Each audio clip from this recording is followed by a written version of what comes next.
Hello everyone, আমার নতুন একটি মিনি ভ্লগে আপনাদের অনেক স্বাগত জানাই। এখন ওই বেলা 11টার মতো বাজে আর মাম্মাম এই সবে ঘুম থেকে উঠলো। আজকে সকালে তবু একটু রোদের দেখা পাওয়া গেছে, কদিন যা একটানা বৃষ্টি হয়েই যাচ্ছিল। তো মাম্মামের জল গরমটা আগে ভরে নিলাম আর ওকে খাইয়ে একেবারে স্নান করিয়ে দিয়েছি। কদিন ধরে বৃষ্টির জন্য জামা কাপড়গুলো কিছুই শুকনো হয়নি, বেডশিটগুলো দিয়ে কেমন একটা গন্ধ গন্ধ বেরাচ্ছে, তাই মাম্মামকে নিয়ে ছাদে চলে এলাম। অনেকদিন হলো ছাদে আমার আসাও হয়নি। লেবু গাছে কি সুন্দর লেবু ধরেছে, প্রত্যেক বছরই প্রচুর লেবু হয় এই গাছটায়। চলে এসো তুমি। প্রায় 2 মাস পরে ছাদে এলাম, পায়ের জন্য তো আসতেই পারতাম না। আজকে রান্নাও বিশেষ কিছু করিনি, পটল আলু দিয়ে মাছের ঝোল করে নিয়েছিলাম, লাইট ভাবেই করেছি যাতে মাম্মামও এটা খেতে পারে।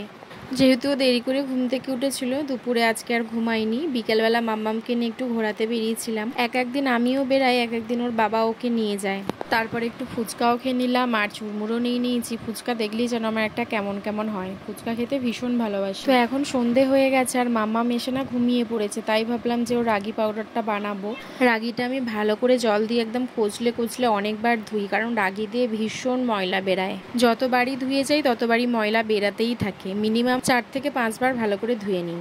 রাগি স্যালাডটা বাচ্চাদের জন্য ভীষণই উপকার, আর আমি তো তাছাড়া 2 রকমের হোমমেড স্যালাড বাড়িতে বানিয়েই রাখি। এটা এখন শুকনো হোক, চাপা দিয়ে রেখে দিই, পরে এটাকে হালকা ড্রাই রোস্ট করে তারপরে মিক্সিতে গুঁড়ো করে নেব।